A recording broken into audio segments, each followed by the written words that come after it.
অর্থাৎ যেখানে দেখেছিলাম শেষ পর্যন্ত, সেটা হচ্ছে আমরা গত ক্লাসে দেখেছিলাম যে একজন ব্যক্তি তিনি যদি চান তিনি তার যে লিগাল প্রসিডিং, বা আমরা একজন ব্যক্তিকে দেখেছিলাম আবুল নামে একজন ব্যক্তি বা এই নামে একজন ব্যক্তি, তিনি চাইলে 3টা প্রসিডিং এ তার একটা মামলা শুরু করতে পারে। তাহলে তিনি কি কি প্রসিডিং এ পারে? প্রথম পারে হচ্ছে 154 ধারা অনুযায়ী, তারপর পারে 155 ধারা অনুযায়ী, আর একটা পারে 200 ধারা অনুযায়ী। তাহলে এই যে বিষয়গুলো, এগুলোর আনুষঙ্গিক বিষয় আমরা গত ক্লাসে দেখেছি।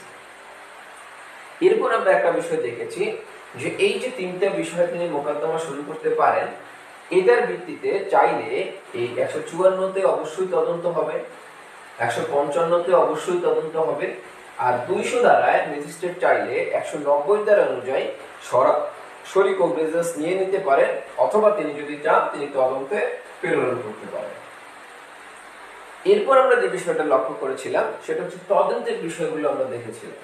আমরা তদন্তের বিষয় দেখতে গিয়ে আমরা দেখেছিলাম সেকশন 155 থেকে, অর্থাৎ 156 থেকে বলতে পারি, 156 থেকে 173 ধারা পর্যন্ত আমরা দেখেছিলাম।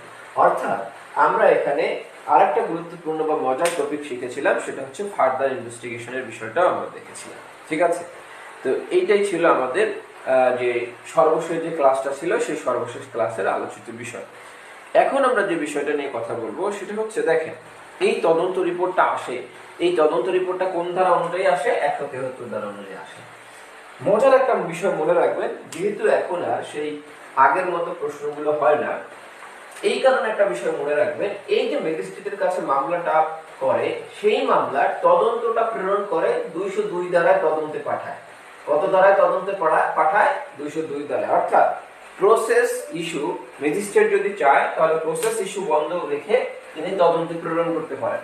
তাহলে ম্যাজিস্ট্রেট যেহেতু 202 ধারায় তদন্তে পাঠান, তাহলে এইটা আপনারা একটু কমেন্ট করেন, দেখি আপনারা পারেন কিনা যে এই যে 202 ধারার যে তদন্তটা, সেই 202 ধারার তদন্ত রিপোর্ট আসবে কোন ধারা অনুযায়ী, অর্থাৎ এই রিপোর্টটা কোথায় আসবে? 173 ধারার যে তদন্ত রিপোর্ট এখানে আসবে, না অন্য কোনো আমাদের এই ফৌজদারি কার্যবিদ্যার আইনের অন্য কোনো জায়গায় আসবে? ঠিক আছে, বা অন্য কোনো ধারা অনুযায়ী আসবে? এটা একটু কমেন্টে জানিয়ে ফেলে তারপর আমরা আনুষ্ঠানিকভাবে আমাদের ক্লাসটা শুরু করছি। ওকে, আপনারা, হ্যাঁ ওকে ঠিক আছে, থ্যাংক ইউ যারা যুক্ত হয়েছেন, অসংখ্য ধন্যবাদ আপনারা। তাহলে আপনারা একটু কমেন্ট করে ফেলুন। ক্লাসে আপনাদের পার্টিসিপেশন থাকতে হবে, ঠিক আছে? আপনাদের পার্টিসিপেশন যদি না থাকে তাহলে আপনারা নিজেরা মনোযোগী হতে পারবেন না ক্লাসে। এই কারণে বলি যে ক্লাসে পার্টিসিপেশন রাখবেন। ওকে ঠিক আছে, তাহলে এখন পর্যন্ত আপনাদের কোনো কমেন্ট দেখতে পাচ্ছি না যেটা কত ধারায় আসবে। যদি না পারেন তাহলে জানিয়ে দিবেন, আগেই বলে ফেলবেন যে না আপনি পারেন না, তাহলে আমি এই বিষয়টা নিয়ে আর সময়। 160 ধারায় লিখেছেন একজন রাশেদ রনি, ঠিক আছে, থ্যাংক ইউ আপনি আপনার চেষ্টা করার জন্য। আমরা দেখবো যে উত্তরটা রাশেদ রনি ভাইয়ের উত্তরটা কতটুকু সঠিক হয়, সঠিক হচ্ছে কিনা সেটা আমরা একটু দেখবো। এরপর আর কোনো যদি কমেন্ট থাকে সেটা একটু দেখি। আচ্ছা, এখন মূলত হচ্ছে এই তদন্ত রিপোর্টটা আসলে আসে কত ধারায়? 202 ধারায় এই তদন্ত রিপোর্টটা আসে। তাহলে ম্যাজিস্ট্রেট যেটা তদন্তে পাঠায় সেই রিপোর্টটা প্রদান করা হয় 202 ধারা অনুযায়ী, ঠিক আছে? এটাকে 202 ধারারই তদন্ত রিপোর্ট বলা হবে, 173 ধারার তদন্ত রিপোর্ট বলার সুযোগ নেই। আশা করি আমরা এতটুকু বুঝেছি। এখন আমরা যে বিষয়টা নিয়ে কথা বলবো সেটা হচ্ছে, এই তদন্ত রিপোর্ট আসলে সিআরপিসি ফার্স্ট ক্লাস করতে পারেন। যারা সিআরপিসি প্রথম ক্লাসটা মিস করেছেন অবশ্যই বলবো আগে প্রথম ক্লাসটা করে নেবেন। কারণ হচ্ছে আমরা আগেই বলেছি যে পড়ালেখাটা বা এই যে সকল আইনগুলো আছে, আমরা যে সকল আইনগুলো পড়ি, এই আইনগুলোর মধ্যে যেগুলো প্রসিডিউরাল ল সেগুলো হচ্ছে আমরা ধারাবাহিকতার সহিত পড়াবো। সুতরাং আপনি যদি প্রথম ক্লাস না করেন তাহলে এর কনসিকুয়েন্সটা বুঝতে পারবেন না। সুতরাং আপনার কাজ হচ্ছে প্রথম ক্লাসটাকে করে আসা। ওকে, আশা করি বুঝেছেন। এখন আমরা এই তদন্ত রিপোর্ট আসার পরে কি কি হতে পারে সেটা একটু দেখব। তাহলে এই যে দুইটা 154 এবং 155 ধারার তদন্ত রিপোর্ট আসবে 173 ধারায়, তাহলে আবুল সাহেবের যে মামলাটা সেটার তদন্ত রিপোর্ট এই ধারায় আসবে। আচ্ছা, 202 ধারার তদন্ত রিপোর্টটা আসবে কত ধারায়? 202 ধারায়। এখন 202 ধারার তদন্ত রিপোর্টটা যদি আসে তাহলে কি হবে?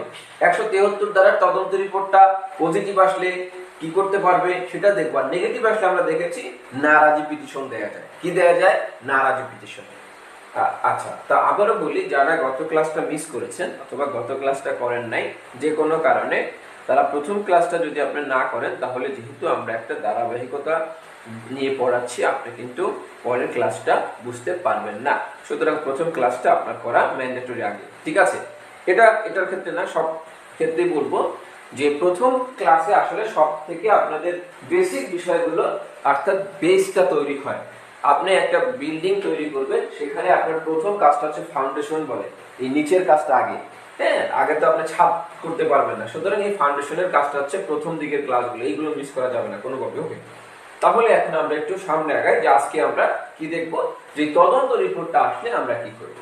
এখন এই তদন্ত রিপোর্টটা আসছে 202 ধারায়, তাহলে কি হবে? আচ্ছা, এর আগে একটা কথা বলি, আপনারা অনেকেই আমাকে একটা কমন কোশ্চেন জিজ্ঞেস করেন যে ভাই, আপনি যে নোটটা প্রদান করেন আমাদের, এটা পড়লে কি আমি পাস করে যাব? এটা একটা কমন কোশ্চেন। এই কোশ্চেনটির উত্তরটা আমি আজকে দিচ্ছি। দেখেন, আমাদের যে নোটটা থেকে গত যে 3টা বছর আমাদের এখন পর্যন্ত আমরা 2টা বার কাউন্সিল এক্সাম আমাদের নোট করার পরে পেয়েছি, 3টা পেয়েছি। তাহলে প্রথম যে বছর ছিল সে বছর ছিল 76% কোশ্চেন কমন, আর এর পরের বছর ছিল 78% কমন। গত বছর ছিল হুবহু 72% কমন। আমার প্রত্যেক বছরেরটাই আপনারা আমাদের গ্রুপে এখানে একদম অ্যানাউন্সমেন্ট আকারে দেয়া আছে, চাইলে আপনারা পাবেন যে কোথা থেকে এসেছে। এখন আপনি হুবহু 72% কমন, এখন এইটা যদি নামতে আরো নামে, আপনার অ্যাটলিস্ট 65% কমন পাবেন। আপনার নাম্বার লাগে 50, আপনি কিন্তু শুধু নোট পড়লেই পাস করবেন, এটা হচ্ছে প্রথম কথা। কিন্তু শুধু নোট পড়লেই পাস করবেন না। তাহলে কি বললাম? শুধু নোট পড়লে পাস করবেন, আবার করবেন না। কখন আপনি পাস করবেন, কখন করবেন না? দেখেন, এই নোটটা আপনি যদি বুঝে পড়েন, ক্লাস অনুযায়ী পড়েন, তাহলে আপনি পাস করবেন। আপনি যদি না বুঝে আন্দাজে মুখস্থ করেন, আপনি আসলে পাস করবেন না। এটা আপনাকে যদি 100% কমন দিই, 100টা প্রশ্ন দিই, আপনি যদি না বুঝে পড়েন, আপনি ফেল। তাহলে বিষয়টা হচ্ছে আপনাকে নিজে থেকে বেসিক ক্লিয়ার করে নিজেকে বিষয়টা আয়ত্তে নিয়ে আসতে হবে। এরপর হচ্ছে পাস ফেলের কথা। তাহলে যারা বলেন তাদের উত্তর হচ্ছে এইটা। তাহলে আপনি পাস করার জন্য কি করতে হবে? ক্লাস করতে হবে, নোটটা পড়তে হবে, আনুষঙ্গিক যে বিষয়গুলো ক্লাসে বলে সেগুলো মনে রাখতে হবে, নিজে লিখতে হবে। এই যে বললাম 202 ধারার রিপোর্টটা কোথায় আসবে, এটা আপনি নোটে পাবেন না। এখন আরো অনেক কথা বলবো যেগুলো নোটে নাই, বোঝানোর স্বার্থে। তো সুতরাং আপনি ক্লাস করতে হবে, ক্লাসটা মনোযোগ দিয়ে করে নিজে এই ক্লাসে যেগুলো পড়ায় সেগুলো লিখবেন। এরপর হচ্ছে এই যেগুলো পড়ায় সেগুলো একটু পড়বেন, এরপর নোট করবেন, প্রিভিয়াস ইয়ারের কোশ্চেনগুলো একটু দেখবেন, এরপর আমাদের যে 1000 নম্বরের চূড়ান্ত মডেল টেস্ট হবে সেই মডেল টেস্টগুলো দিবেন। তাহলে ইনশাআল্লাহ আপনি পাস করা সহজ হবে। কিন্তু শুধু যদি মনে রাখেন যে আমি গাধার মতো মুখস্থ করে যাব, এবিসিডি যেভাবে শিশুকালে মুখস্থ করছি, আমরা যে মুখস্থ করছি বোর হলো দৌড় খোলো কুকুমনি, এর সারমর্ম না বুঝে মুখস্থ করছি, বার কাউন্সিল আসলে সারমর্ম না বুঝে বা মূল বিষয়বস্তু না বুঝে আপনি যদি মুখস্থ করেন, আপনি আসলে পাস করতে পারবেন। আশা করি আপনাকে আমি বুঝাতে পেরেছি। ওকে, তাহলে এখন আমরা যে বিষয়টা নিয়ে কথা বলবো সেটা হচ্ছে এই তদন্ত রিপোর্ট আসার পরে কি করব। তদন্ত রিপোর্ট যখন আসবে, এই তদন্ত রিপোর্ট আসার পরে যদি এটা ম্যাজিস্ট্রেটের তদন্তের ভিত্তিতে আসে, অর্থাৎ ম্যাজিস্ট্রেট তদন্তে পাঠিয়েছে, সেই রিপোর্টটা আসছে 202 দ্বারা। আচ্ছা, দেখেন এই যে আরেকটা প্রশ্ন করলেন, যে প্রশ্নটা করলেন সেটা হচ্ছে আসলে আপনি মানে না বুঝেই করেছেন। দেখেন, আমরা এই গ্রুপে শুধুমাত্র ফৌজদারি আইনের ক্লাসগুলো দিচ্ছি। তাহলে একটা গ্রুপেই আপনি 2টা বা একটা সাবজেক্টের বেশি আমরা ক্লাস নিই না, ওই গ্রুপে সব ক্লাসগুলো থাকে ধারাবাহিক। সুতরাং আপনার এখানে কনসার্নের কোনো কারণ নাই। বোঝা গেল যে আমরা ক্লাস কিন্তু একটা গ্রুপে একটা বা 2টার বেশি আমরা ক্লাস নিই না। সুতরাং আপনার এটা কনসার্নের কোনো কারণ নাই। আপনি এই গ্রুপে সব ফৌজদারি আইনের ক্লাস পাবেন। অন্য গ্রুপে যদি ধরেন এরপরে সিপিসির ক্লাস একটা গ্রুপে নেব, এক গ্রুপে আপনার সব ক্লাস নিই না, আপনার সাবজেক্ট ওয়াইজ গ্রুপ করে। সুতরাং হচ্ছে এটা এইটা আপনাদের কথা বিবেচনা রেখি। ওকে, যাই হোক আমরা পড়ায় ফিরি। 202 ধারা অনুযায়ী তদন্ত রিপোর্ট আসলো। এখন এই তদন্ত রিপোর্ট আসলে কি হবে? তদন্ত রিপোর্ট আসলে দেখতে হবে যে তদন্ত রিপোর্ট যেটা আসছে সেটা পজিটিভ না নেগেটিভ। যদি সেটা পজিটিভ হয়, যদি সেটা কি হয়, পজিটিভ হয়, তাহলে ম্যাজিস্ট্রেট এটাকে আমলে নিতে পারে। এখন এই ম্যাজিস্ট্রেট আমলে গ্রহণ করে এই পজিটিভ যে রিপোর্টটা আছে সেই ম্যাজিস্ট্রেট এটাকে আমলে গ্রহণ করে কি করবে, আমলে গ্রহণ করে ম্যাজিস্ট্রেট 204 ধারা অনুযায়ী প্রসেস ইস্যু করবে। কি করবে? Process issue. ম্যাজিস্ট্রেট সমন প্রদান করবে অথবা ওয়ারেন্ট দিবে। কি দিবে? সমন দিবে অথবা ওয়ারেন্ট দিবে। এখন সমনটা কখন দিবে, ওয়ারেন্টটা কখন দিবে? শিডিউল 2 এর 8টা কলাম আছে, এটা একটা কলামে বলা আছে কখন সমন দিবে কখন ওয়ারেন্ট দিবে। তাহলে কলাম নাম্বার 4, এই 4 কলামে বলা আছে কোন মামলার ক্ষেত্রে কোন ধারার মামলায় সমন দিবে, কোন ধারার মামলায় ওয়ারেন্ট দিবে। সুতরাং এইটা দেখে ম্যাজিস্ট্রেট এই কাজটা করবে। এখন যদি কোনো মামলায় ওয়ারেন্ট দেওয়ার কথা থাকে তাহলে কি ম্যাজিস্ট্রেট তাকে সমন দিতে পারবে? হ্যাঁ, কোনো মামলায় যদি ওয়ারেন্টের কথা বলা থাকে ম্যাজিস্ট্রেট মনে করলে তাকে সমন দিতে পারবে। কিন্তু কোনো মামলায় অর্থাৎ কোনো ধারায় যদি বলা থাকে এই ক্ষেত্রে আদালত সমন দিবেন, সেই ক্ষেত্রে আদালত সমন বাদ দিয়ে ওয়ারেন্ট দিতে পারবেন না। তবে প্রথমে সমন দিয়ে হাজির করতে ব্যর্থ হলে আদালত তারপরে ওয়ারেন্ট প্রদান করতে পারবে। আশা করি এটা বুঝেছেন। এখন এখানে আরো কিছু বিষয় আছে। এই যে প্রসেস ফি, যেহেতু মামলাটা সিআর মামলা, সিআর মামলা কমপ্লেইন্ট কেসের ক্ষেত্রে এই প্রসেস ফি বহন করে বাদী। যিনি মামলার বাদী তিনি কি করবেন? প্রসেস ফি তাকে দিতে হবে। তাহলে প্রসেস ফি বলতে বোঝায় এই যে সমন বা ওয়ারেন্ট প্রদানের যে খরচ। এখন এই সমন বা ওয়ারেন্ট প্রদানের খরচ যে পর্যন্ত না দিবে সে পর্যন্ত কিন্তু সমন বা ওয়ারেন্ট জারি হবে না, এবং এটার কারণে আদালত মামলাটাকে খারিজ করে দিতে পারে।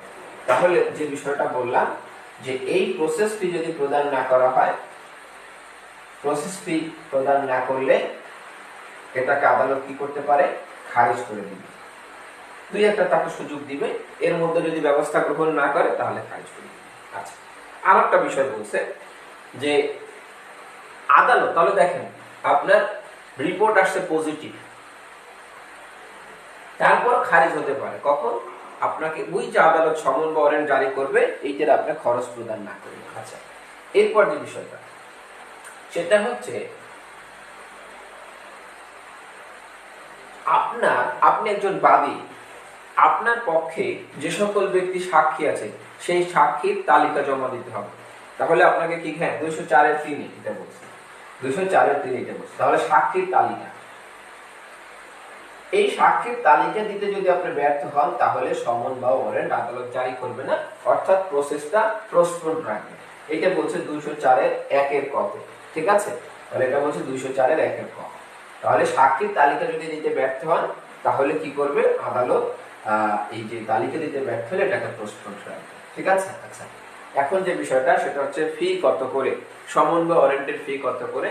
সমন বা ওয়ারেন্টের ফিটা এটা আসলে সংশ্লিষ্ট আদালত, অর্থাৎ এখানে আসলে এই রকমের যেমন কোর্ট ফির যে নিয়মটা এই রকমের আইন করে কোনো নিয়ম নেই, এটা বিভিন্ন আদালত তারা হচ্ছে এটা সিলেক্ট ঠিক করে দেয়। আপনার প্রথম দেখতে হয় যে সমনটা কত দূরে যাবে, কার কাছে যাবে। এছাড়াও আদালতে আরো কিছু খরচ আছে যেটা আপনারা ওই যে খুশি করেন অথবা যে বিষয়টা আছে এটা একটা ট্র্যাডিশনে পরিণত হয়েছে। ঠিক আছে, তাহলে এটা সংশ্লিষ্ট যে ম্যাজিস্ট্রেট কোর্ট আছে অর্থাৎ সাধারণত এটা সিজিএম এটাকে একটা নির্ধারিত ফিক্সড করে দেয়, সেটার উপর ভিত্তি করে এটা হয়। এবং এটাতে এই যে প্রসেস ফিটা এটা কিন্তু যাতায়াত পথে যে খরচটা এটা কিন্তু 1 টাকাও সরকারের পক্ষে জমা হয় না। আশা করি বুঝেছেন। আচ্ছা, তবে যদি কোনো ডকুমেন্ট নিতে হয় সেক্ষেত্রে এটাকে ডকুমেন্ট যেমন হচ্ছে আপনার সমনের একটা কপি এটা কিনতে হবে ফর এক্সাম্পল, তাহলে এই টাকাটা সরকার পাবে। যদি এরকম কোনো নির্ধারিত ওয়ারেন্টের একটা কপি কিনতে হবে এটা সরকার পায়। এই বাকি ছাড়া যে যাতায়াতের যে খরচ সেটা পায়। ঠিক আছে, এখন আমরা যে বিষয়টা নিয়ে কথা বলবো সেটা হচ্ছে আমরা কথা বলবো, একজন বলছেন এটা রিপিট করতে। এখানে আমি বলছি যে সাক্ষীর তালিকা যিনি বাদী থাকবেন তিনি তার পক্ষে প্রাথমিকভাবে ডিসিশনটা, পুলিশের ডিসিশনটা বা তদন্তের ডিসিশনটা এসেছে। এই ক্ষেত্রে তাকে যে কাজটা করতে হবে যে আপনার এই ওয়ারেন্ট বা সমনের পূর্বেই তার পক্ষে যারা সাক্ষী আছে তাদের তালিকাটা দিতে হবে। এখন এটা সাধারণত মামলা শুরুতেই পক্ষরা দিয়ে দেয়। যিনি বাদী থাকেন তিনি যখন সিআর মামলা করেন তখন তার পক্ষে কারা কারা সাক্ষী আছেন এই বিষয়টা আদালতের কাছে দিয়ে দেন। সুতরাং এইটার পরে দেওয়ার প্রয়োজন হয় না। আশা করি এতটুকু বুঝেছেন।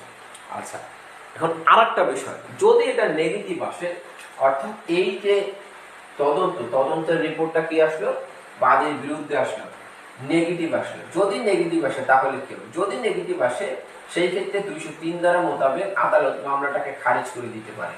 তাহলে যদি নাবোধক আসে বা বিরুদ্ধে আসে তাহলে আদালত মামলাটাকে খারিজ করে দিতে পারে। এই খারিজের বিরুদ্ধে প্রতিকার কি? যদি কেউ খারিজ করে তাহলে আদালত এর বিরুদ্ধে রিভিশন করতে পারবে পক্ষ, অথবা তিনি চাইলে আবার নতুন করে মামলা করতে পারবে।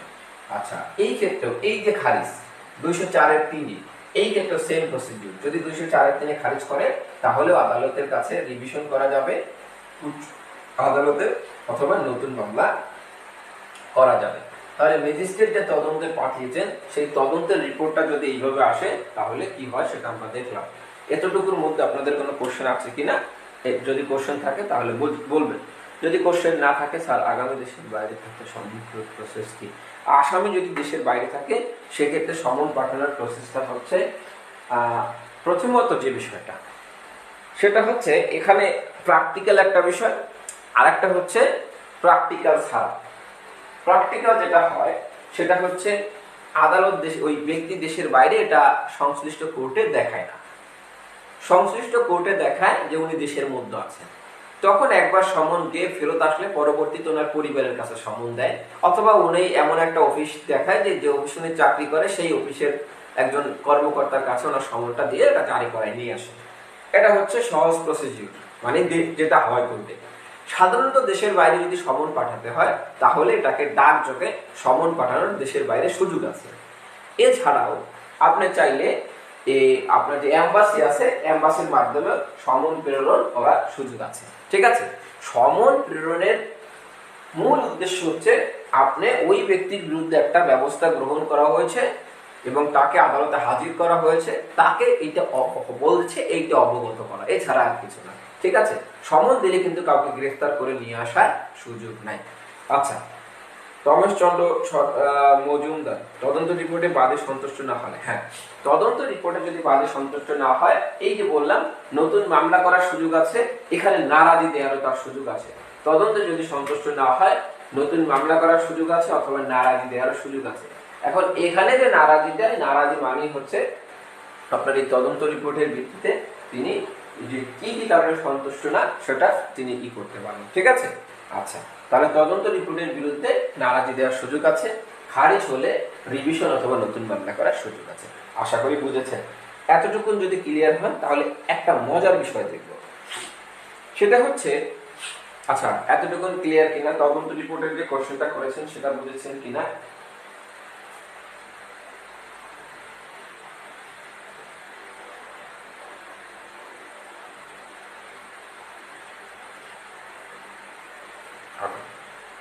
এখন এতটুকু যদি বুঝে থাকেন তাহলে আমরা যে বিষয়টা নিয়ে কথা বলবো সেটা হচ্ছে 205 ধারা। 205-এর দিক, 205-এর দুইটা বিষয় ইম্পর্টেন্ট। একটা বিষয়কে আমরা বলি সেটা হলো ম্যাজিস্ট্রেট অভিযুক্ত ব্যক্তিকে ব্যক্তিগত হাজিরা হতে অব্যাহতি দিতে পারে। তাহলে 205-এর একটা বিষয় হচ্ছে ব্যক্তিগত হাজির হতে অব্যাহতি।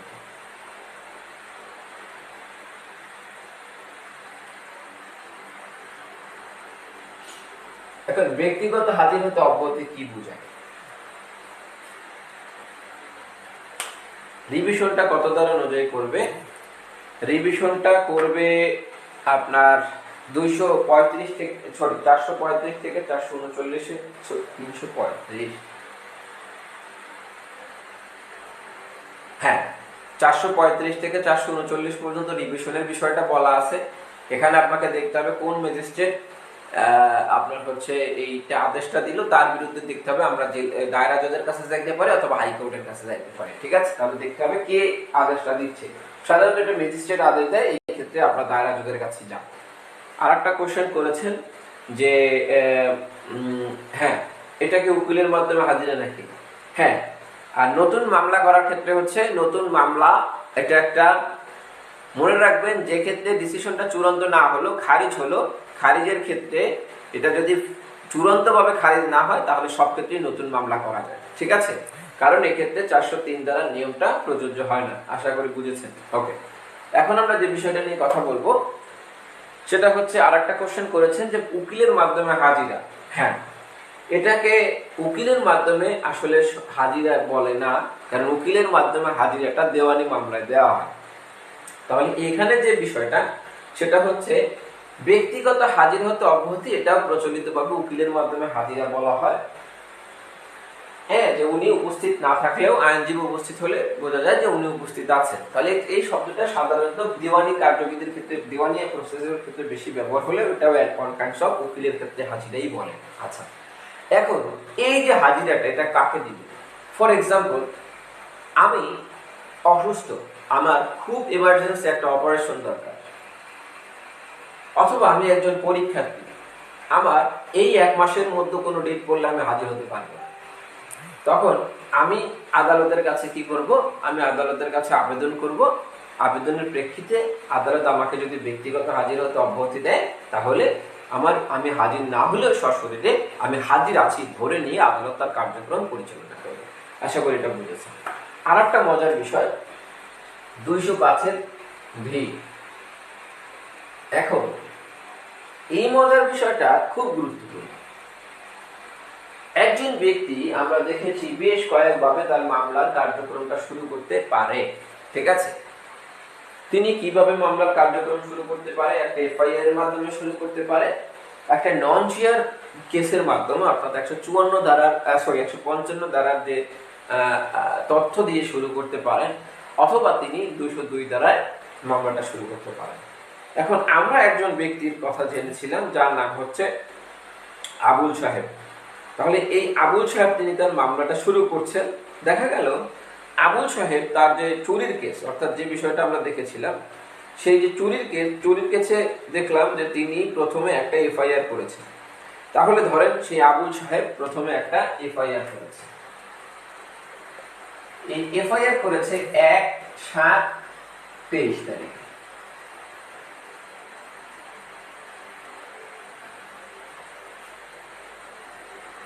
এরপরে আচ্ছা কি বুঝি নাই আপনার 205-এর এ রিপিট করব।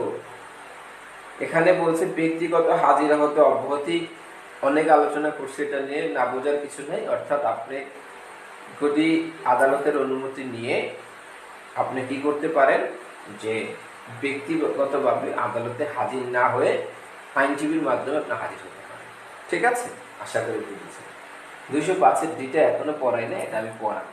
ওকে, আচ্ছা, 205-এর ডিতে যেটা বলেছে সেটা হলো যে আপনি ধরেন আবুল সাহেব প্রথম একটা এফআইআর করেছে। এরপরে তিনি দেখছেন যে পুলিশের উপর তার বিশ্বাস নাই। পুলিশ কিছুদিন তদন্ত করছে, তদন্ত করার পরে কোনো আসামিকে গ্রেফতার করতে পারে নাই, অগ্রগতি শূন্যের খাতায়। আবুল সাহেব আসলে যথেষ্ট বিরক্ত হলেন। বিরক্ত হয়ে তিনি আর একটা মামলা তুললেন। এবার তিনি করে ফেললেন সিআর কেস। তাহলে আবুল সাহেব বিরক্ত হয়ে যে মামলা করলেন সেটা হচ্ছে তিনি কি করছেন? সিআর কেস করছেন। এই সিআর কেস করতে ধরেন 10/7/23। এখন একই বিষয় নিয়ে চুরির ঘটনা একটা, এই একটা নিয়েই 2টা মামলা হয়েছে। তাহলে কোন মামলাটা কিভাবে চলবে এই বিষয় নিয়েই বলছে 205-এর ডি। আগে এই প্রেক্ষাপট বুঝতে হবে। এই প্রেক্ষাপট না বুঝলে 205-এর ডি আপনি বুঝবেন না। তাহলে বললাম একটা বিষয় নিয়ে একজন ব্যক্তি যদি এফআইআর কেস এবং সিআর কেস, অথবা আগে সিআর কেস পরে এফআইআর কেস করে, তাহলে কোন মামলাটা চলবে? একটা করছেন তিনি পুলিশের কাছে, একটা করেছেন তিনি ম্যাজিস্ট্রেটের কাছে, তাহলে কোনটা চলবে?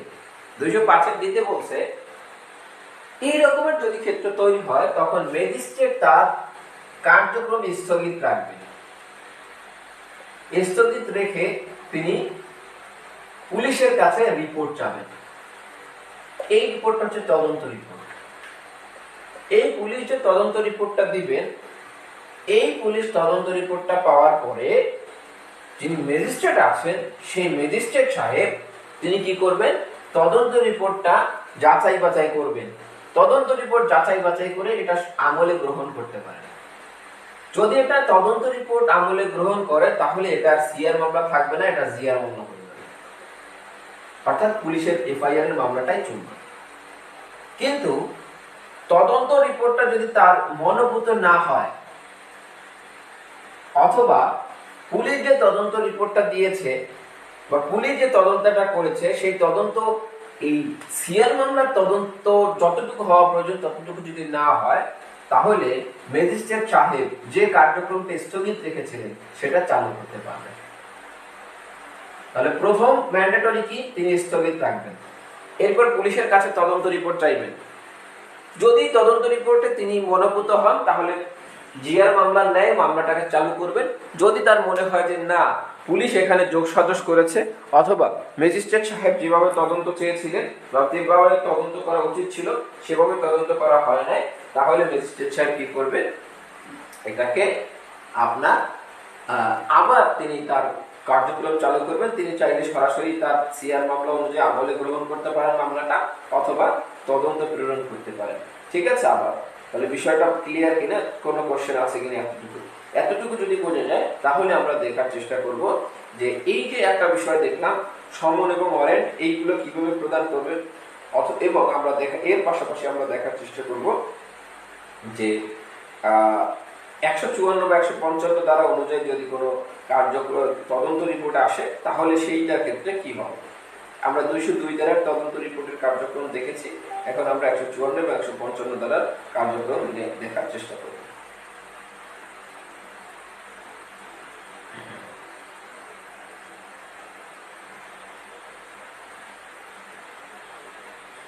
একটু আপনারা কমেন্টে জানাবেন যে আপনারা বুঝতে পেরেছেন কিনা।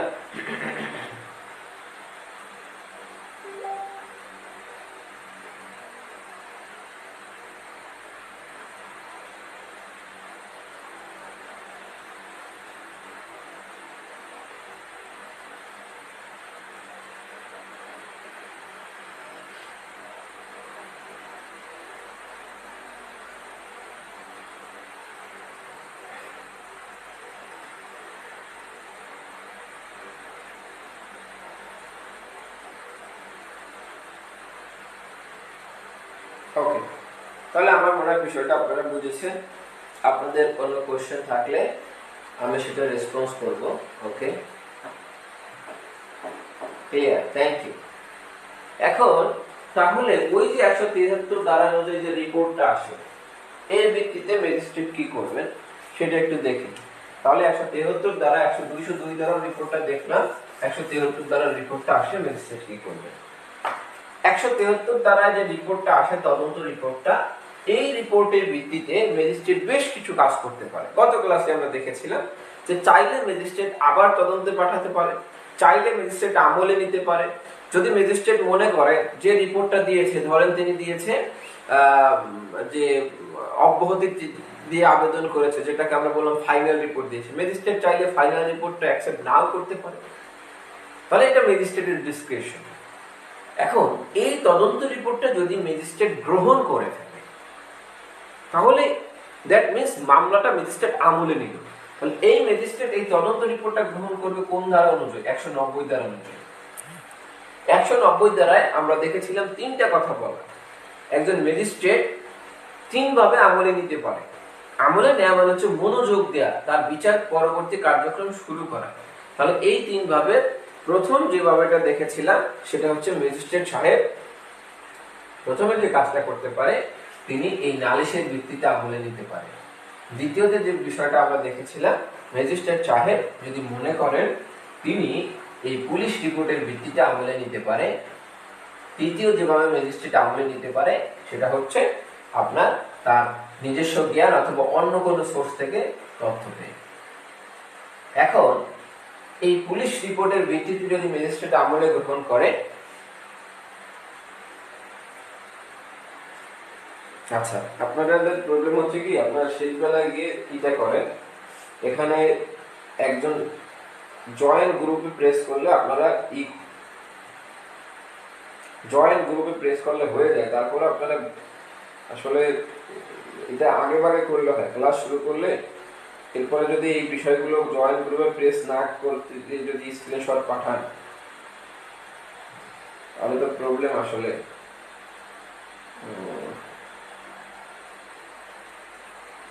যাই হোক,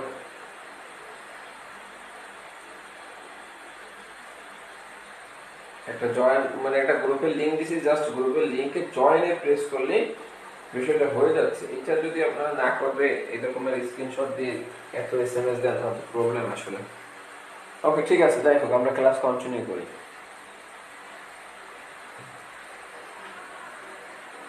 তিন নম্বরটা হচ্ছে অন্য কোনো তথ্য, ধর ম্যাজিস্ট্রেটের জ্ঞান আছে, কোনো জ্ঞানে কোনো তথ্য আছে, তিনি সংবাদপত্রের ভিত্তিতে একটা বিষয় সন্তুষ্ট হলেন, হ্যাঁ এইভাবে হতে পারে। তাহলে এখন যে বিষয়টা বললাম সেটা হচ্ছে ওকে ওকে তাহলে এই 190 দ্বারাই তিনভাবে তিনি সংবাদটা পেয়ে তিনি আমলে নিতে পারেন। এখন ম্যাজিস্ট্রেট পুলিশের রিপোর্টের ভিত্তিতে 173 দ্বারা যে বিষয়টা আসলে সেটা 190 দ্বারা অনুযায়ী আমলে গ্রহণ করতে পারে। আমলে গ্রহণ করে কি করতে পারে? হ্যাঁ সেই এক কোন ধারায় মামলা হলো এটার ভিত্তিতে তিনি সমন দিবে নাকি ওয়ারেন্ট দিবে এটা ডিপেন্ড করবে। এইটা দেখতে হলে শিডিউল 2 এর কলাম কততে যেতে হবে? কলাম 4 এ যেতে হবে, যে সমন দিবে নাকি ওয়ারেন্ট দিবে সেই ভিত্তিতে তিনি সমন বা ওয়ারেন্ট প্রদান করবেন। এখন তাহলে সব জায়গায় দেখলাম যে তিনটা মামলার ক্ষেত্রে ম্যাজিস্ট্রেট সমন বা ওয়ারেন্ট দিতে পারে।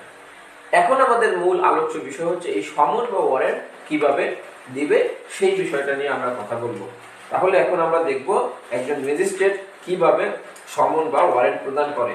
এই সমন বা ওয়ারেন্ট প্রদান করতে দেখতে হলে আমাদের যে জায়গাটায় যেতে হবে সেটা হচ্ছে আমাদের দেখতে হবে সেকশন 68 থেকে 74 এবং আমাদের আরো দেখতে হবে 75 থেকে 86। তাহলে প্রথম আমরা দেখব ম্যাজিস্ট্রেট সমন কিভাবে দিবে 68 থেকে 74 ধারা, ঠিক আছে। তারপর আমরা দেখার চেষ্টা করব ম্যাজিস্ট্রেট ওয়ারেন্ট কিভাবে দিবে।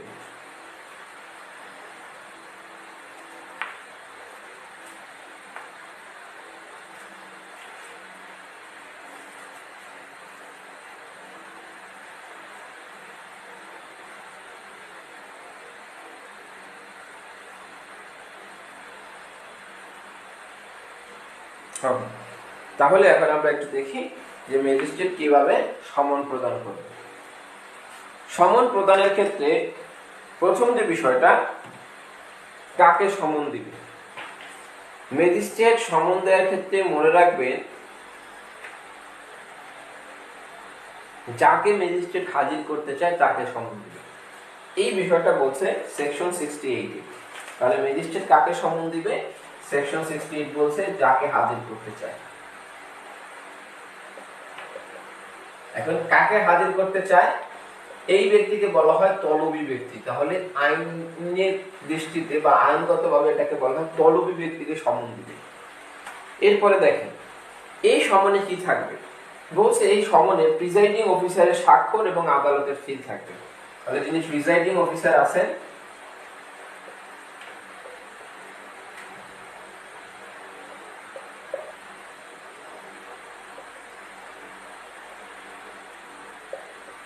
সিল থাকবে।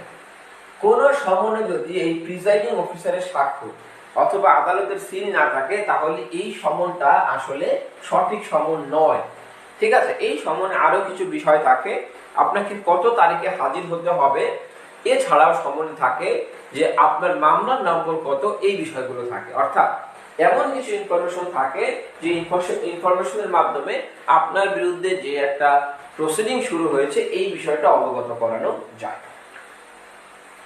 এরপর সমন সংক্রান্ত বিধান আরো কি আছে, এই সমনে মনে রাখবেন যিনি তলবি ব্যক্তি আছেন তাকে 1 কপি সমন প্রদান করতে হবে। তাহলে যিনি তলবি ব্যক্তি আছেন তাকে কয় কপি সমন দিবে? মনে রাখবেন 1 কপি সমন দিবে। এরপর দেখেন এই সমনে আপনারা একটা প্রশ্ন করেছিলেন আমাকে, প্রশ্নটা করেছিলেন যে ভাইয়া বিদেশে যদি থাকে তাহলে সমনটা কিভাবে জারি হবে। বলছিলাম আপনি বিদেশের ঠিকানা না দিয়ে তার যিনি আগে যে জায়গায় ছিলেন সেইখানে ঠিকানা দিবেন, তাকে না পেলে তার পরিবারের সমনটা জারি হয়ে আসবে, এটা বলছিলাম। এখন এই বিষয়টাই বলছে সেকশন 70। সেকশন 70 বলছে যদি তলবি ব্যক্তিকে না পায়, তাহলে তলবি ব্যক্তিকে যদি না পায় তাহলে এই সমনটা কাকে দিবে? বলছে এই সমনটা তার পরিবারের পুরুষ ব্যক্তিদেরকে দিবে। এখন দেওয়ানি কার্যবিধির সাথে ফৌজদারি কার্যবিধির সমনের এইখানে একটা পার্থক্য আছে। দেওয়ানি কার্যবিধিতে সমনটা আপনি যে কোনো ব্যক্তিকে দিতে পারেন, পরিবারের, নারী হোক পুরুষ হোক, প্রাপ্তবয়স্ক হলেই হলো। আর এইখানে বলছে তলবী ব্যক্তিকে না পেলে পরিবারের পুরুষ, এই পুরুষ এবার কি হবে? প্রাপ্তবয়স্ক হতে হবে। আর দেওয়ানি কার্যবিধিতে প্রাপ্তবয়স্ক যে কাউকে দিলেই হয়। আবার চাকরকে দিলে চাকর কিনা প্রাপ্তবয়স্ক হলেও এই সমনটা গ্রহণ করার অধিকারী না। তবে আপনি এজেন্টকে সমন দিতে পারেন, প্রতিনিধিকে সমন প্রদান করা যায় গেলে এজেন্টের সমনটা একটা সঠিক সমন। ঠিক আছে? ধরেন আমার এজেন্টকে, এই ধরেন সাইফুল ইসলাম বাবু, ইনি হচ্ছে আমার এজেন্ট, আমার ব্যবসা বাণিজ্য সব দেখাশোনা করে। হ্যাঁ, তাহলে ধরেন আমার বিরুদ্ধে একটা প্রতারণার মামলা হয়েছে, আমাকে না পেলে সাইফুল সাহেবকে দিলে হবে। তাহলে বলছে পরিবারের পুরুষ সদস্যকে দিতে হবে। এইটা হচ্ছে দেওয়ানি কার্যবিধি এবং এটার একটা পার্থক্য। এরপরেও দেখা গেল যে এই পরিবারের পুরুষ কাউকে পাওয়া গেল না, অথবা পরিবারের কোন পুরুষ সদস্য এই সমন গ্রহণ করলো না। দুইটা কথা, একটা হচ্ছে গ্রহণ করলো না, আর একটা হচ্ছে পাওয়া গেল না। যদি পাওয়া না যায়, গ্রহণ না করতে চায়, তাহলে সমনটা কি হবে? বলছে তখন সমনটা লটকিয়ে দিবেন। এই ঘরের প্রকাশ্য স্থানে লটকিয়ে দিবেন, অথবা অন্য কোনো প্রকাশ্য স্থানে লটকিয়ে দিতে হবে, অথবা আদালতের যে চত্বর আছে সেখানে লটকিয়ে দিলে হবে। এটাকে বলা হয় লটকিয়ে সমন জারি। তাহলে লটকিয়ে সমন জারি মনে রাখবেন যে ফৌজদারি কার্যবিধিতে লটকিয়ে সমন জারি কত ধারায় বলা আছে। তাহলে যদি পাওয়া না যায় তাহলে সমনটা জারি হবে লটকিয়ে। ওকে, আশা করি বুঝেছেন। এখন আরেকটা বিষয় বলেছিলাম আপনাদেরকে, যে যখন কোনো ব্যক্তি প্রশ্ন করেছে বিদেশে থাকে, তখন আপনি কি করবেন? তখন আপনি করবেন যে তার বলছিলাম তার পরিবারের কাছে দিবে সমন। তাকে না পেলে বলছিলাম যে তিনি যদি সরকারি কর্মচারী হয়, বিদেশে থাকেন, তাহলে তার অফিসে পাঠালেও হবে। এই বিষয়টা কোথায় পেলাম, কোন ভিত্তিতে বললাম? এই বিষয়টা বলছে যদি সরকারি কর্মচারী হয়, সরকারি কর্মচারীর উপর আপনি সমন জারি করতে চান, সেক্ষেত্রে তিনি যে অফিসে চাকরি করে, সেকশন 72, এখানে বলতে তিনি যে অফিসে চাকরি করেন সেই অফিসে আপনি সমনটা দিলে সেই অফিসের প্রধান কর্মকর্তাকে, অর্থাৎ তিনি যদি সরকারি কর্মচারী হন,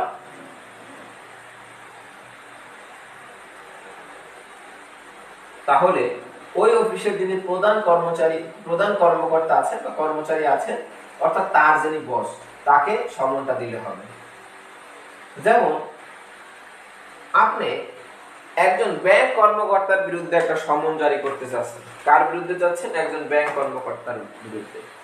এখন তার ওই ব্যাংক কর্মকর্তার সাধারণত যিনি ওই ব্যাংকের শাখার যিনি বস, তাকে আমরা বলে থাকি ব্যাংকের ম্যানেজার।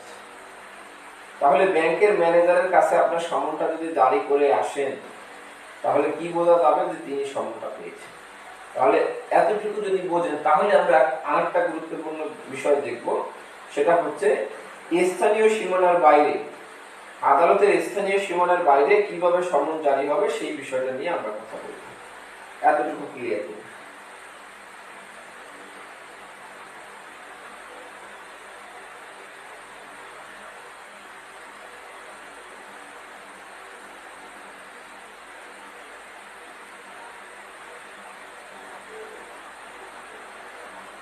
ক্লিয়ার কিনা একটু জানাবেন, কোনো প্রশ্ন থাকলে করবেন। এবার দেখবো আদালতের স্থানীয় সীমার বাইরে যদি সমন পূরণ করতে হয়, তাহলে সমনটা কিভাবে পূরণ করব।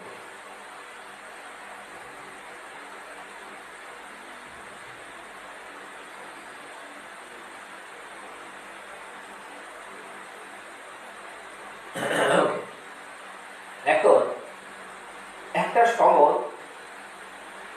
আপনি ধরেন একজন ম্যাজিস্ট্রেট, উনি ম্যাজিস্ট্রেট হচ্ছে যশোরের ম্যাজিস্ট্রেট, ওনার এখতিয়ার আধীন সীমানা হচ্ছে যশোর জেলা। এখন একজন ব্যক্তির বিরুদ্ধে একটা অভিযোগ আনয়ন করা হয়েছে, ওই অভিযোগের সত্যতা পাঠা পেয়েছেন, এখন উনি সমন প্রেরণ করবেন। এই সমনটা ওনাকে পাঠাতে হবে ঢাকাতে। কোথাতে পাঠাতে হবে? ঢাকাতে। এখন আপনারা জানেন সমনটা মূলত আদালতের যে জারিকারক থাকেন তার মাধ্যমে অথবা চাইলে পক্ষরা নিজেরাও সমনটা দিয়ে আসতে পারে। এখন এই সমনটা তাহলে তিনি আনুষ্ঠানিকভাবে কিভাবে প্রেরণ করবেন এই বিষয় নিয়ে বলেছে সেকশন 73। তাহলে আমরা যে বিষয়টা দেখব, অধিক্ষেত্রের বাইরে সমন জারি, ম্যাজিস্ট্রেটের যে অধিক্ষেত্র আছে সেই অধিক্ষেত্রের বাইরে সমন জারিতে কিভাবে করবে।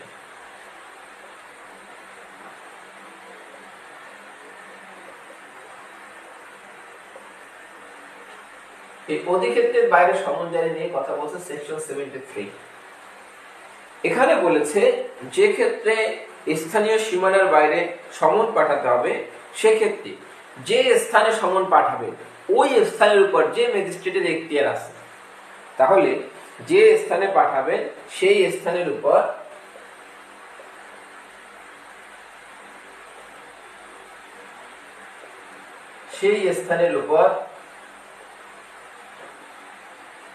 যে ম্যাজিস্ট্রেটের এখতিয়ারভুক্ত এলাকা আছে সেই ম্যাজিস্ট্রেটের কাছে দুই কপি সমন পাঠাবে। কয় কপি? 2 কপি।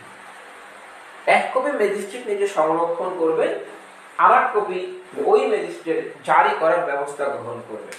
তাহলে বোঝা গেল অধিক্ষেত্রের বাইরে। তাহলে যশোরের ম্যাজিস্ট্রেট যখন ঢাকায় কোনো সমন পাঠাতে চাচ্ছেন, তখন এই ঢাকার এখতিয়ারাধীন যে এলাকা আছে ওই এলাকায় যে ম্যাজিস্ট্রেটের এখতিয়ার আছে সেই ম্যাজিস্ট্রেটের কাছে সমন পাঠাবে, এবং সমন পাঠানোর পরে ম্যাজিস্ট্রেট কি করবে? এই সমনটা কার্যকর করার ব্যবস্থা গ্রহণ করবে। সেকশন 68 মনে হয় একজনের বুঝেন নাই, ঠিক আছে? আচ্ছা, এই কমেন্ট একটু আগে করলে ভালো হতো, 68 লেখা ছিল আমাদের। 68তে বলছে সমনটা আপনি কিভাবে রেডি করবেন, ঠিক আছে? 68তে বেশ কয়েকটা কথা বলছে। একটা কথা বলছে যে এই সমনে কি কি থাকবে। বলছে এই সমনে আদালতের সিল থাকবে এবং প্রিজাইডিং অফিসার যিনি থাকবেন তার স্বাক্ষর থাকবে, ঠিক আছে? এখানে আরেকটা কথা বলছে যে সমন আপনি কাকে দিবেন। বলছে যে ব্যক্তিকে আপনি হাজির করতে চান তাকে সমন দিবেন। এই যাকে হাজির করতে আপনি চান তাকে বলা হয় তলবি ব্যক্তি। তাহলে যিনি তলবি ব্যক্তি আছেন সমনটা তাকে দিবেন। তৃতীয়ত আরেকটা কথা বলছে যে কয় কপি সমন দিবেন। বলছে আপনি যাকে হাজির করতে চান তার বরাবর আপনি 1 কপি সমন প্রেরণ করবেন। এবার কি যিনি কোশ্চেন করেছেন নুসরাত আপু, আপনি কি বুঝেছেন কিনা? এটা যদি বোঝা যায় তাহলে আমরা ওয়ারেন্ট নিয়ে কথা বলবো। ওকে, দেখেন ক্লিয়ার কিনা।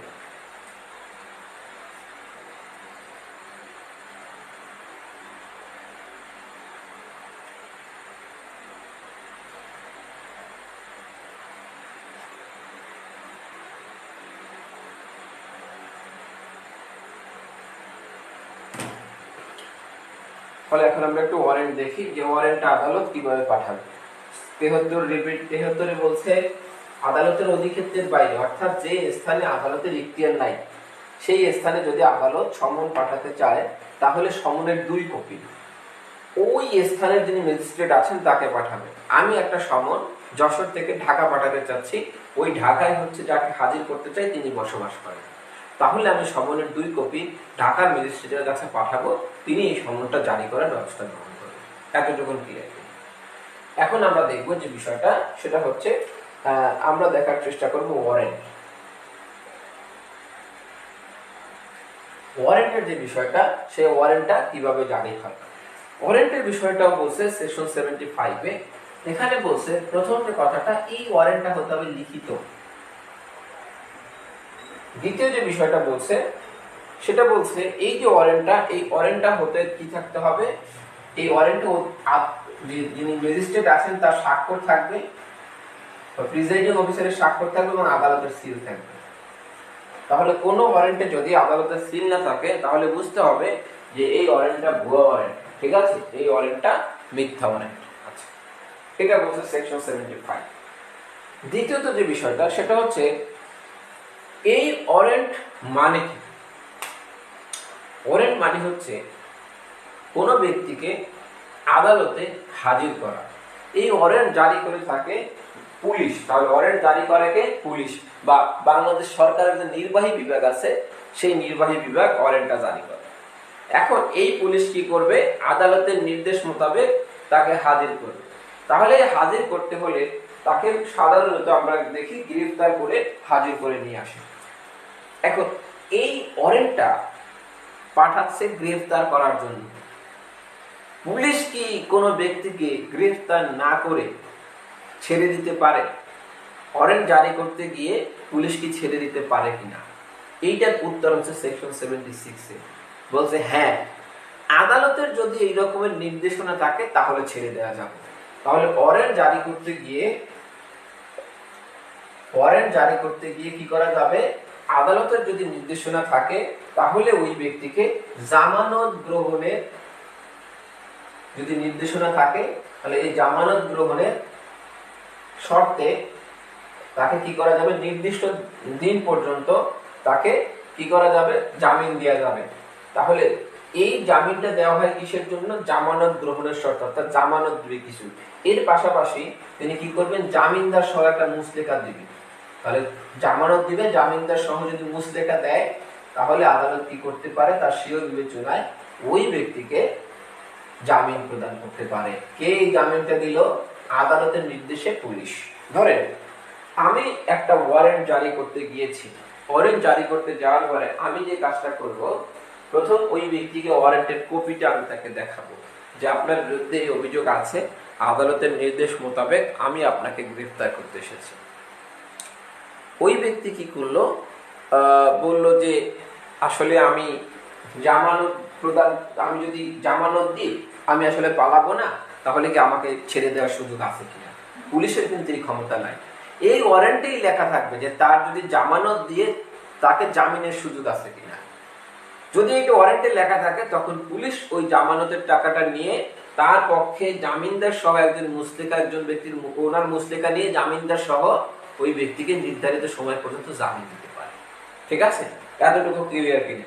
তাহলে আজকে একটা নতুন বিষয়, এটার প্রচলন নাই এই ধারা, তবে এটা প্রচলিত হতে পারে, ম্যাজিস্ট্রেট চাইলে এটা প্রয়োগ করতে পারে। তাহলে আজকে আমরা একটা বিষয় জানলাম, এটা ক্লিয়ার কিনা। এটা যদি বোঝা যায় তাহলে আমরা চলে যাব। একটা কথা একটু আগেও আমি বলেছি এবং এই কথাটা আপনারা সবাই জানেন, আপনারা যারা সিনেমা দেখেন তারা দেখেন যে পুলিশ যখন গ্রেফতার করা যায় তখন বলে ওয়ারেন্ট দেখান। ঠিক আছে? তখন পুলিশ এরকম ওয়ারেন্ট বাইর করে দেখায়, তার শেষ সাথে সাথে পুলিশের চলে যায়। তাহলে এই যে ওয়ারেন্ট দেখান, এই পুলিশকে এইটা বলার আপনি ক্ষমতা কোথায় পেলেন? আইন আপনাকে এই ক্ষমতাটাকে দিয়েছে? হ্যাঁ, সেকশন 80-তে আপনাকে এই ক্ষমতাটা দিয়েছে। তাহলে গ্রেফতারের পূর্বে যে ওয়ারেন্ট দেখাতে হবে, তাহলে গ্রেফতারের পূর্বে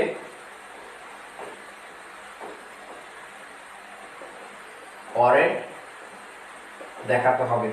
এই যে গ্রেফতারের পূর্বে ওয়ারেন্ট দেখাতে হবে, এটা 80 অনুযায়ী এটা দেখাতে হবে। তাহলে এরপরে আমরা যে বিষয়টা দেখব, কমেন্ট করবেন 76 ক্লিয়ার কিনা, মোছার আগে কমেন্ট করবেন। ঠিক আছে? না হলে আমি আবার রিপিট করব। এরপর দেখেন যে বিষয়টা, সেটা হচ্ছে এই যে ওয়ারেন্ট, এইটা কোথায় জারি করতে পারবেন আপনি? ধরেন পুলিশের কাছে একটা ওয়ারেন্ট আছে, এই ব্যক্তিকে পুলিশ গ্রেফতার করার স্বার্থে, ওয়ারেন্টটা কার্যকর করার স্বার্থে পুলিশ তাকে দৌড়ানি দিল। এই ব্যক্তি যেতে যেতে বান্দরবান ছুটে গেল, অর্থাৎ পুলিশও তাকে পার পিছনে ছুটে ছুটে বান্দরবান গিয়ে গ্রেফতার করে নিয়ে আসে। তাহলে পুলিশের কি ক্ষমতা আছে যে পুলিশের যে এখতিয়ারভুক্ত এলাকা আছে, আপনারা জানেন প্রত্যেক থানার একটা এখতিয়ারভুক্ত এলাকা আছে, তিনি অন্য এলাকায় গিয়ে কোনো ব্যক্তিকে কি রকমের গ্রেফতার করে নিয়ে আসতে পারে কিনা, বা অন্য এলাকায় গিয়ে ওয়ারেন্টটা জারি করে আসতে পারে কিনা। পুলিশের আসলে এই ক্ষমতা আছে, কারণ ওয়ারেন্ট আপনি বাংলাদেশের যে কোনো জায়গায় জারি করতে পারবেন। তাহলে ওয়ারেন্ট কি করা যায়? যে কর্মকর্তা আছেন তিনি যদি চান তাহলে তিনি ওয়ারেন্ট যে কোনো স্থানে, বাংলাদেশের বিডি মানে বাংলাদেশে যে কোনো স্থানে জারি করতে বা কার্যকর করতে পারেন। এরপর যে বিষয়টা, সেটা হচ্ছে সেকশন 83। ম্যাজিস্ট্রেট যদি কোনো ওয়ারেন্ট জারি করতে চান তার অধিক্ষেত্রের বাইরে, তাহলে কি হবে? একজন ধরেন 82টা কোথায়? 82 হচ্ছে আসামি ম্যাজিস্ট্রেটের অধিক্ষেত্রের মধ্যে আছেন, পুলিশের কাছে ওয়ারেন্ট জারি করতে বললেন, ওয়ারেন্টের কথা শুনে আসামি পালাইছে, তখন 82টা হচ্ছে যখন আসামি বসবাস করে ম্যাজিস্ট্রেটের অধিক্ষেত্রের বাইরে, তখন কি হবে? আচ্ছা, সমগ্র বাংলাদেশের, হ্যাঁ সমগ্র বাংলাদেশ অর্থাৎ যে কোনো স্থানে জারি করা যাবে। এখন এই যে সেকশন 83, এই সেকশন 83 এখানে আসলে কখন 83 হবে, কখন 82? আসামি যদি বসবাস করে ম্যাজিস্ট্রেটের অধিক্ষেত্রের বাইরে তখন হবে 83। আসামি যদি বসবাস করে ম্যাজিস্ট্রেটের অধিক্ষেত্রের মধ্যে তাহলে হবে 82। তাহলে আমরা 83 কে একটু দেখি। 83 বলছে ম্যাজিস্ট্রেটের অধিক্ষেত্রের বাইরে যদি সমন জারি করতে হয়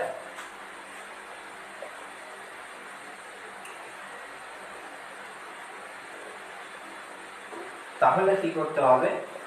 তাহলে আদালত বা ম্যাজিস্ট্রেট এই সমনটা ওই যে অধিক্ষেত্র আছে, আগে দেখলাম অন্য একজন ম্যাজিস্ট্রেট বা আদালতের কাছে পাঠাবে, এখন আর আদালতের কাছে পাঠাবে না। তিনি যে কাজটা করতে পারেন, এই ম্যাজিস্ট্রেট যে স্থানে সমনটা ওয়ারেন্টটা জারি করতে চাচ্ছেন সেই স্থানের উপর যার এখতিয়ার আছে এই ধরনের নির্বাহী ম্যাজিস্ট্রেটের কাছে পাঠাবেন, অথবা এই ম্যাজিস্ট্রেট এই সমনটা এসপির কাছে পাঠাবেন, সুপারিনটেনডেন্ট অফ পুলিশ। এই ম্যাজিস্ট্রেট এই সমনটা তিনি যদি মেট্রোপলিটন এলাকায় পাঠায় তাহলে তিনি পুলিশ কমিশনারের কাছে পাঠাবেন। তাহলে পুলিশ কমিশনারের কাছে যাবে কখন? মেট্রোপলিটন এলাকায়, আর বাকি ক্ষেত্রে এদের কাছে পাঠাবেন। ঠিক আছে, তাহলে এটা হচ্ছে অধিক্ষেত্রের বাইরে যখন সমনটা কার্যকর করা হয় তখন এরা কি করবেন? এই সমনটা নির্দেশিত মোতাবেক, নির্দেশিত পন্থায়, নির্দেশিতভাবে সমনটা জারি করে তারপর হচ্ছে সম্পর্কিত কার্যক্রম ব্যবস্থা বা কার্যক্রম অথবা ব্যবস্থা গ্রহণ করবে। এই ধারাগুলো নিয়ে যে বিষয়গুলো পড়িয়েছি, ওয়ারেন্টের বিষয়গুলো নিয়ে আপনাদের কোনো কোশ্চেন আছে কিনা?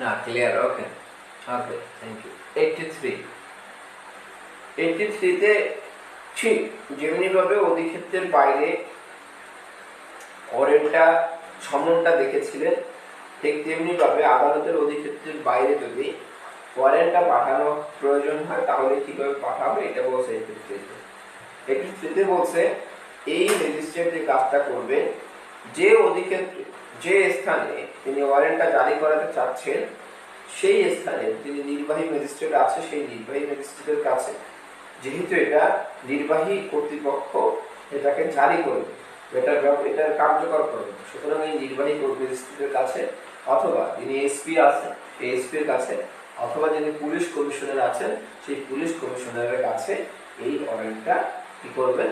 পাঠিয়ে দিবেন, এবং তারা এটাকে কার্যকর করে সংশ্লিষ্ট কার্য ব্যবস্থা গ্রহণ করে এটাকে কার্যকর করবে।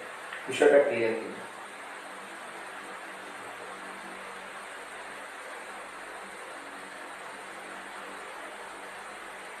আচ্ছা, এখন যে বিষয়টা বলবো সেটা হলো আমরা এরপরে আমরা এই নেক্সট ক্লাসে আমরা কি দেখবো, দেখার চেষ্টা করবো এই সমন বা ওয়ারেন্ট জারি না হলে, অর্থাৎ সমন বা ওয়ারেন্ট জারি করতে না পারলে এরপরে কি কি কার্যক্রম আদালত পরিচালনা করবে এইটা দেখার চেষ্টা করব। তারপর আমরা সরাসরি চলে যাব যে আদালত এই সংশ্লিষ্ট ব্যাপারে কিভাবে বিচার কার্যক্রম করবে সেই ব্যাপারটা নিয়ে কথা বলবো। এখন আমরা একটু প্রথম ক্লাস থেকে আজকের ক্লাস পর্যন্ত যা যা দেখেছি সেটা একটু সংক্ষেপে রিপিট করে আজকের ক্লাসটা শেষ করি। আপনাদের নেক্সট ক্লাস ইনশাআল্লাহ শুক্রবারে নেব, ঠিক আছে? আচ্ছা, তাহলে আমরা একটু রিপিট করি যে কি কি দেখেছি। প্রথমে আমরা দেখেছিলাম দুইটা চরিত্র দেখেছিলাম এই ব্যক্তিরা একটা অপরাধ করেছে, এই অপরাধের বিরুদ্ধে আপনি কি কিভাবে ব্যবস্থা গ্রহণ করতে পারেন। আমরা দেখেছিলাম এটার বিরুদ্ধে এফআইআর কেস হয়, এটার বিরুদ্ধে নন জিআর কেস করা যায়, এটার বিরুদ্ধে আপনি সিআর কেস করতে পারেন।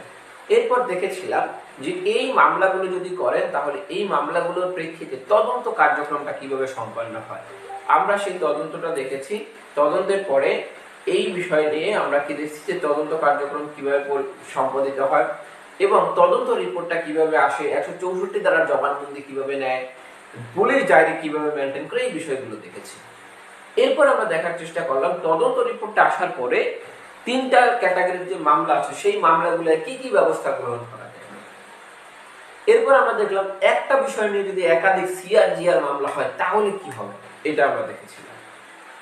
এরপরে আমরা আজকের ক্লাসে দেখলাম যে এই যে সমন বা ওয়ারেন্ট অর্থাৎ প্রসেস ইস্যু করবে ম্যাজিস্ট্রেট, সেই প্রসেস ইস্যুটা তিনি কিভাবে করবেন, কিভাবে তিনি সমন জারি করবেন, কিভাবে তিনি ওয়ারেন্ট জারি করবেন, এই সংশ্লিষ্ট বিষয়টাই আমরা দেখেছি।